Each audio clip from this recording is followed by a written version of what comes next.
Years ago, the great screen actor Jimmy Cagney was working with a young actress that was about to be fired. He went to the director and said, "Let me talk to her." And he walked over to the actress and he said, "Look, it's simple. You walk in the room, you plant your feet, look me in the eye, and tell the truth." The logo of the X-Files is "The truth is out there." The truth is out there. I'm going to paraphrase. The truth is in here. You're about to hear the truth. I'm an actor. My name is John Cipher. For 7 years, I walked through the door, planted my feet, and tried to tell the truth as Chief Daniels on Hill Street Blues, as General Craig on the hit sitcom Major Dad. I was 2 years on Dynasty. You're on Knots Landing. I've done 5 afternoon soap operas, 12 Broadway shows, and 20 films. One of the Broadway shows I did was the great musical Man of La Mancha on Broadway. I was Richard Kiley's original understudy. I sang the words to dream the impossible dream, to fight the unbeatable foe, to bear with unbearable sorrow, to run where the brave dare not go.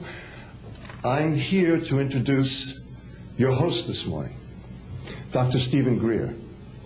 He's a man who is running pell-mell where the brave dare not go. He was an emergency room physician. In fact, the director of emergency medicine at a major hospital in North Carolina. 3 years ago, he sat his wife and his 4 daughters down and said, "I've been doing this part-time, running after the truth, for 7 years now. Now I'm going to do it full-time." He walked away from all that money to pursue the truth. I always think of Hamlet's great line to Horatio, "There are more things between heaven and hell than are dreamed of in your philosophy, Horatio."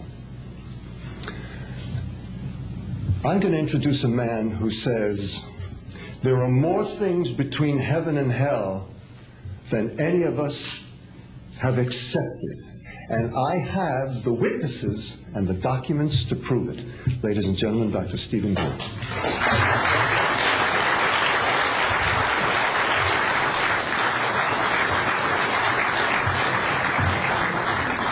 Thank you very much, John. Members of the press, the American public, and people of the world. We are here today to disclose the truth about a subject that has been ridiculed and questioned, denied for at least 50 years. The men and women who are on this stage and the some 350 additional military intelligence witnesses to the so-called UFO matter and extraterrestrial intelligence can prove and will prove that we are not alone. I would like to thank Sarah McClendon, who is with us today, the famed White House correspondent, for her sponsorship of this meeting. Thank you very much, Sarah.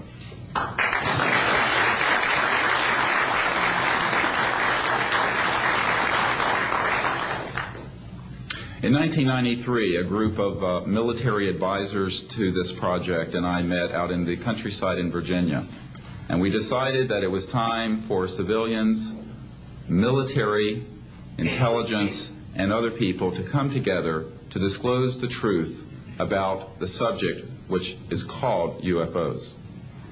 Since that time, I have personally briefed a sitting director of Central Intelligence, James Woolsey, President Clinton's first CI director. I have personally briefed the head of the Defense Intelligence Agency, the head of Intelligence Joint Staff, members of the Senate Intelligence Committee, many members of Congress, members of the European leadership, the Japanese cabinet, and others. And what I have found is that none of them are surprised that this is true, but they are uniformly horrified that they have not had access to these projects. We can establish through these witnesses whom we have identified, which now number over 400, and these are people who have been inside the CIA, NSA, NRO, Air Force, Navy, Marines, Army, all divisions of the intelligence and military community, as well as corporate witnesses, contractors to the government. And these are folks who have been involved in so-called black budget or covert unacknowledged projects. These unacknowledged special access projects are taking in at least $40 to $80 billion per year. And they are sitting on technologies that can change the world forever. The reason we are coming forward now is that we are asking for the U.S. Congress and for President Bush to move towards an official inquiry and disclosure on this subject. It has the most profound implications for the human future, for the U.S. national security, and for world peace.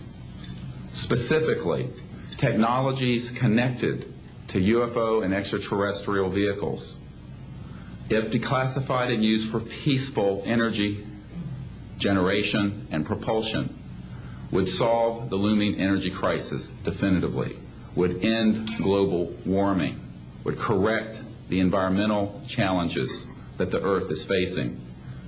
It is also critical that we begin to debate as a society the propriety of placing weapons in space.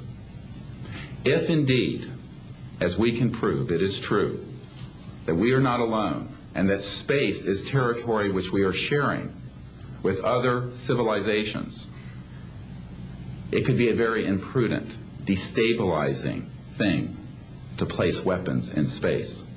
This is not being debated because it is off the national and international radar screens. It needs to be placed on it, and we are here today to do it.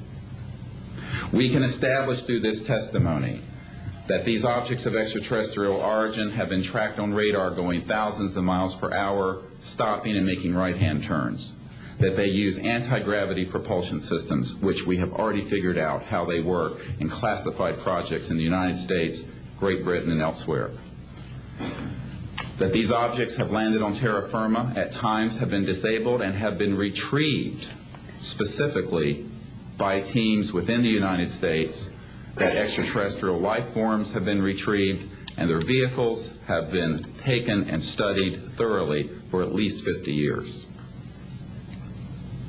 We can prove through the testimony and documents that we will be presenting that this subject has been hidden from members of Congress and at least 2 administrations that we are aware of, presidential administrations, and that the Constitution of the United States has been subverted by the growing power of these classified projects, and that this is a danger to the national security. There is no evidence, I wish to emphasize, that these life forms from elsewhere are hostile towards us, but there is a great deal of evidence that they are concerned with our hostility. There are times when they have neutralized or rendered inert the launch capabilities of intercontinental ballistic missiles. Witnesses here today will describe those events to you. They have shown clearly that they do not want us to weaponize space, and yet we are proceeding down that dangerous path. And it will be established that these projects, because they have not been supervised properly by the Congress, by the U.S. President, by the international community, have become a threat to the national security. And for this reason, we feel we must disclose the facts. This is the beginning of the campaign for disclosure. And in a memo that I wrote to President Bush last week, I stated that this campaign will persist until our goals are met, and they are as follows: that we have open, honest hearings on the subject in the U.S. Congress, that there be a permanent ban on the weaponization of space or the targeting of any object